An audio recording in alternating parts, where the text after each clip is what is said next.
Bom, então vamos finalizar com a série de 3 temas que eu estou trazendo: autopoiese,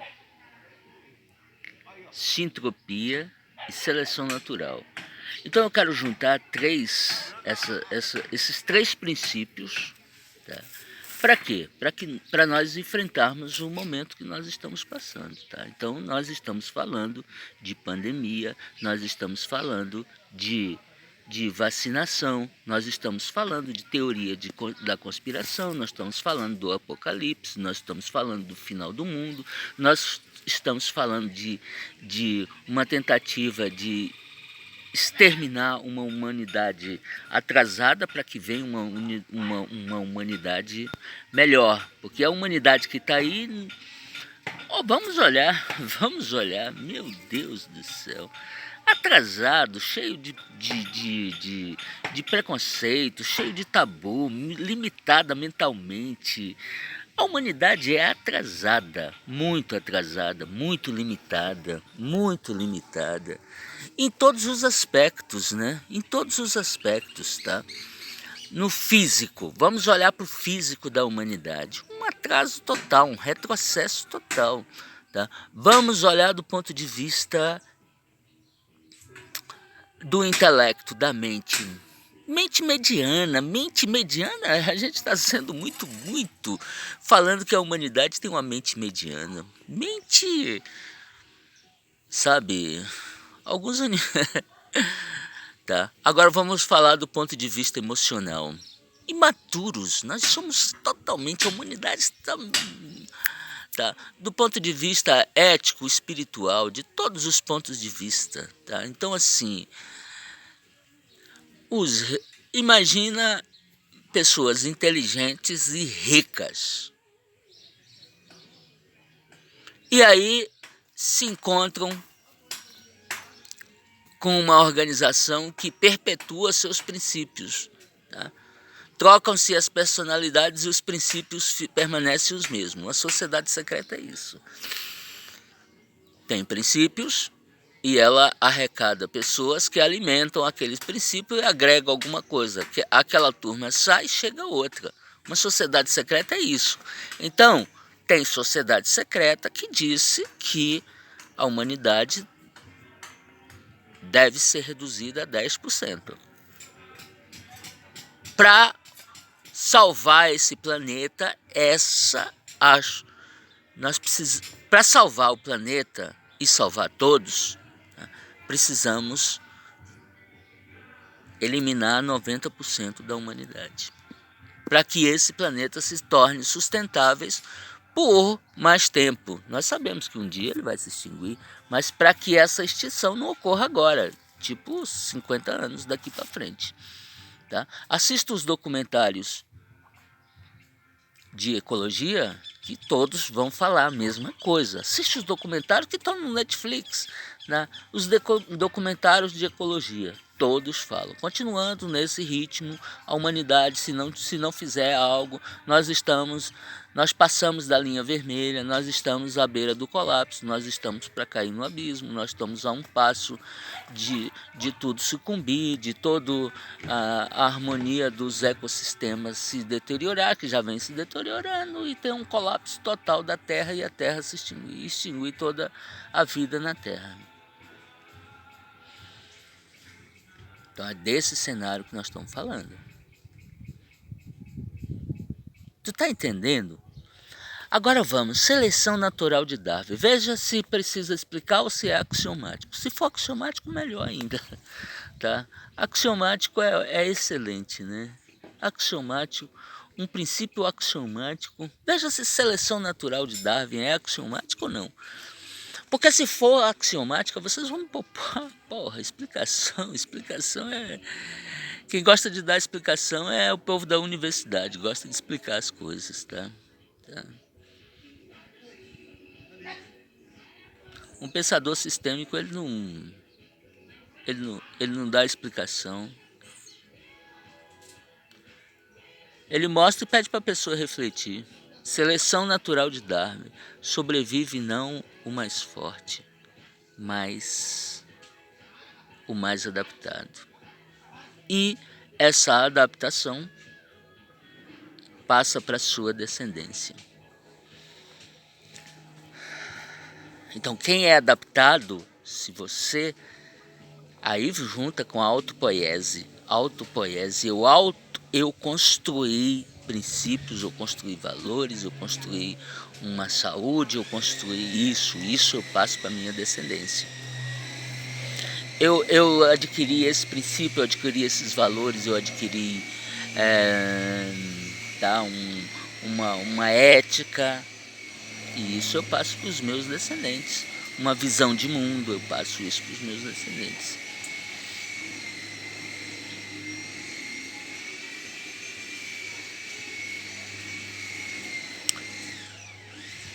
Então, assim, vai sobreviver quem é o mais adaptado, tá? Assim, eu tô esperando, tá, a coisa ferver. Desculpa, meu lema não é esse, né? Não é esse. Eu estou me preparando, assim, porque meu lema é: eu espero o melhor. Eu espero que essa pandemia, igual tá aí umas notícias, né? Ômicron é o fim da pandemia, mas até julho ali tá tudo resolvido, tá? Essa Ômicron enfraquece de vez, a gente volta à vidinha normal, tá? Normal. Eu espero isso, tá? Mas eu me preparo para o seguinte cenário. Uma segunda onda. Pandemia foi uma primeira onda. A primeira onda nunca é a mais grave, sempre é a suave, é só para... Não pode espantar de vez, só enfraquecer. Tiramos as penas das galinhas. Tá? Agora eu estou me preparando para a segunda onda. Essa segunda onda eu achei que era a crise dos caminhoneiros, ou uma... Eles têm como manipular a nossa economia, né?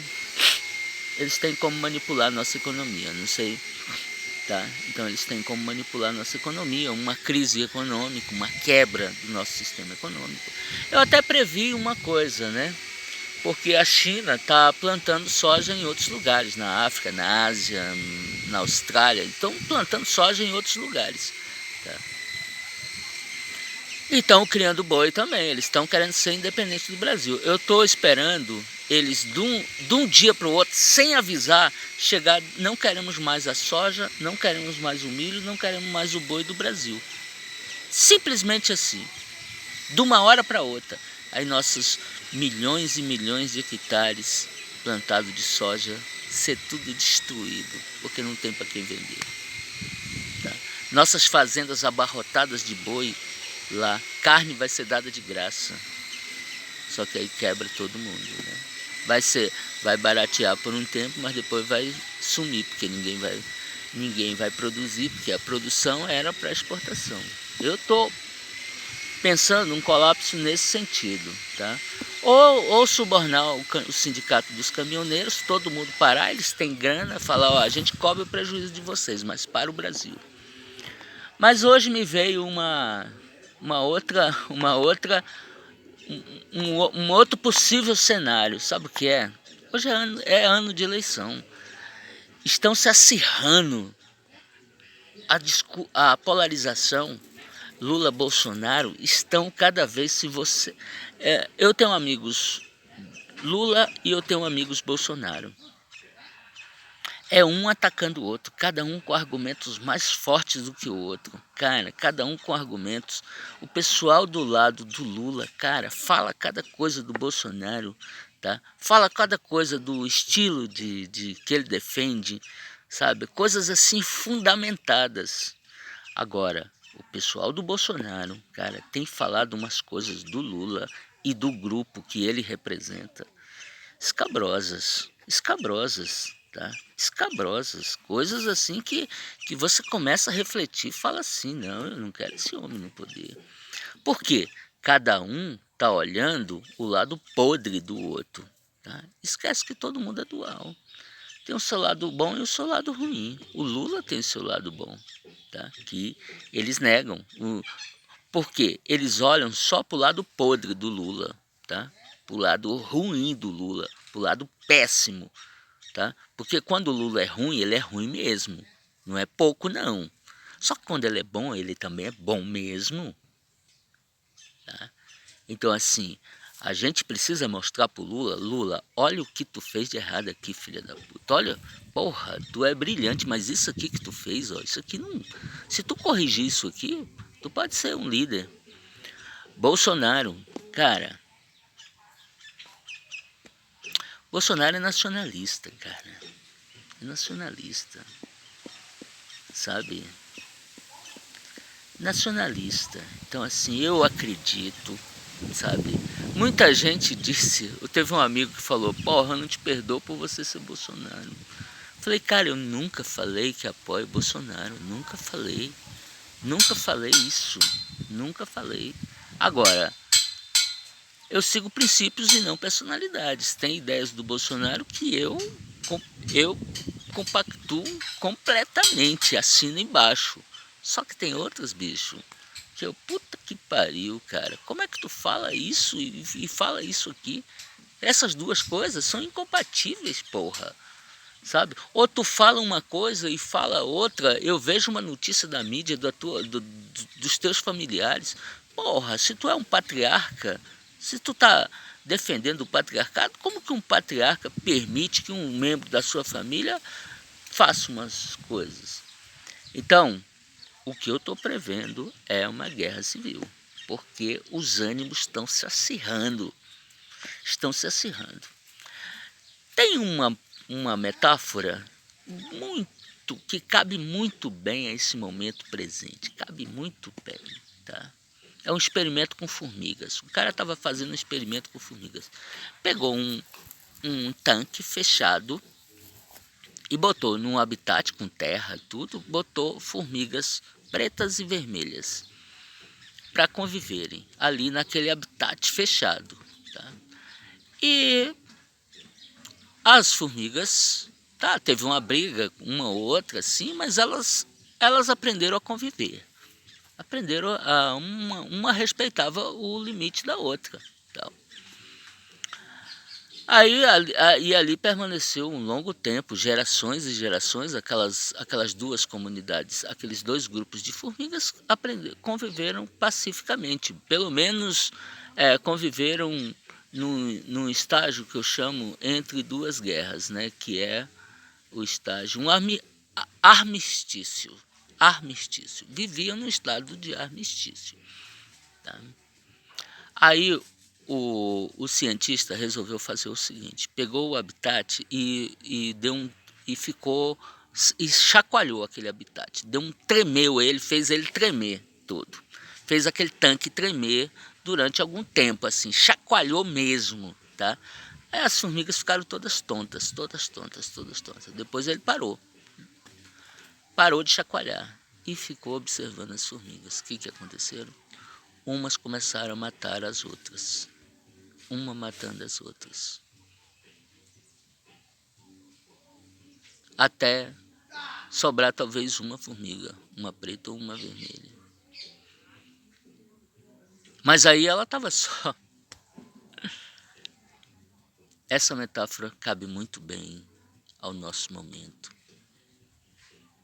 Nosso inimigo, Lula, teu inimigo não é o Bolsonaro. Bolsonaro, teu inimigo não é o Lula. Nosso inimigo está lá fora. Nosso inimigo está lá fora. Nós tínhamos que fazer um governo de coalizão, para enfrentar o nosso inimigo comum. Nós precisávamos da habilidade política do Lula e precisamos, tá, da autoridade do Bolsonaro. Precisamos da união dessas duas lideranças, dessas duas formas de liderança para enfrentar o nosso inimigo comum que está lá fora. Para conquistar nossa soberania, nos fecharmos por 10 anos e dizer assim, não, nós vamos primeiro nos resolver aqui entre nós, depois a gente vai se abrir para o mundo externo. Nós vamos ter que construir os nossos celulares, fabricar os nossos computadores, nós vamos fabricar os nossos carros, nós vamos fabricar os nossos produtos nós mesmos. Aqui nós vamos nos resolver nós vamos ser autopoéticos. Nós temos matéria-prima abundante. Nós exportamos a matéria-prima e importamos o produto manufaturado, o produto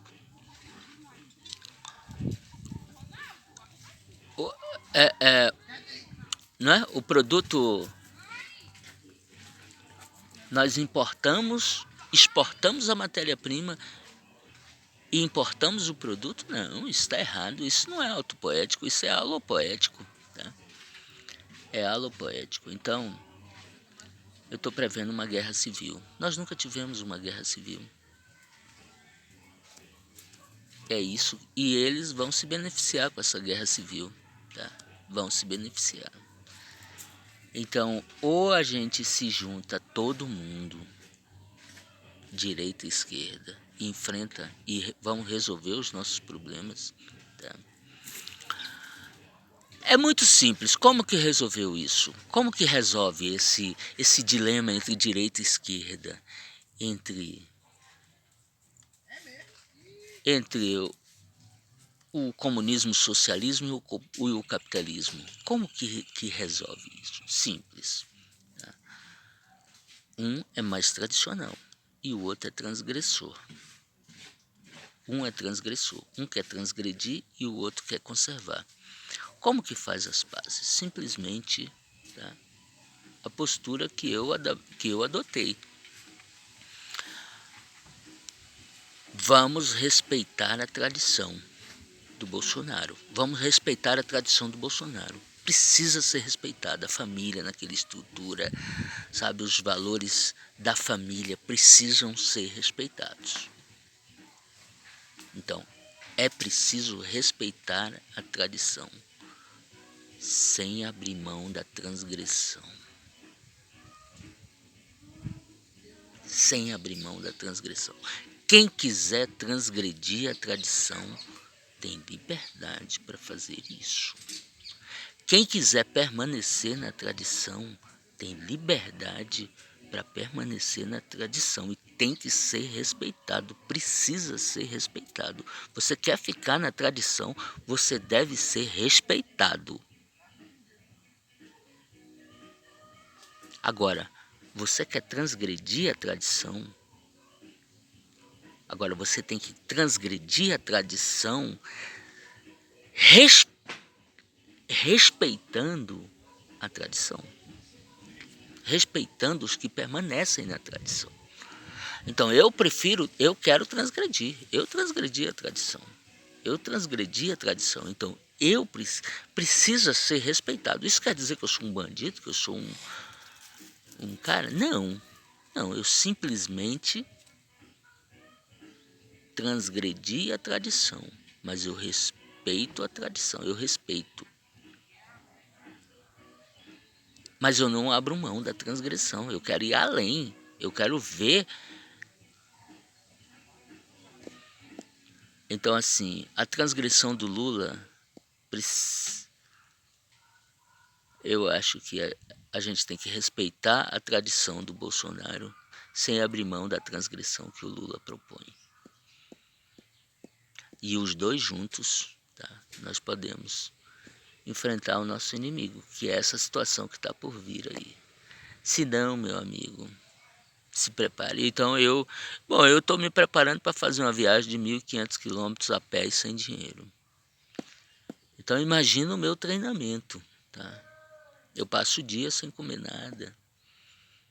Eu passo o dia comendo só feijão, comendo só banana, comendo só milho, comendo...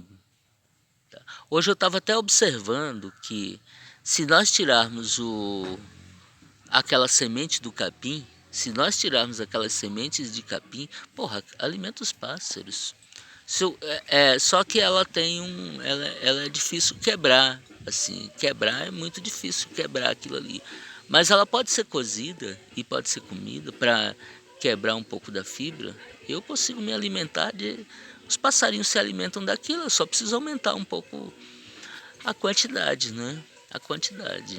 Tá? E semente de capim tem abundância. Então veja o nível de preparação minha, psicológico, né? Aprendi a matar, aprendi a lutar, aprendi a brigar, aprendi sabe, resistência ao sol, tal, né? Oi. A Sofia vai vir sozinha, a Emanuela tá com febre.